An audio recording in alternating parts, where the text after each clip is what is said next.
Tarique Rahman London থেকে video কনফারেন্সের মাধ্যমে নেতাকর্মীদের উদ্দেশ্যে যে বার্তা দিচ্ছেন, সেখানে একটি স্লোগান এখন খুব জোরালোভাবে উচ্চারিত হচ্ছে, দিল্লি নয়, পিন্ডি নয়, সবার আগে বাংলাদেশ।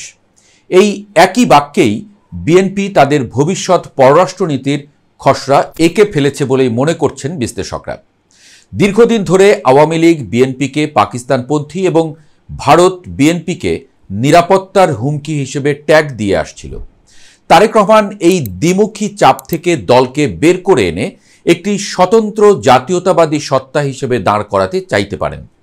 বিএনপি বুঝতে পারছে 21 শতকের বাংলাদেশে তরুণ ভোটারদের কাছে পাকিস্তান প্রীতি কোনো ইতিবাচক গুণ তো নয়, উল্টো এটি একটি ঐতিহাসিক দায়।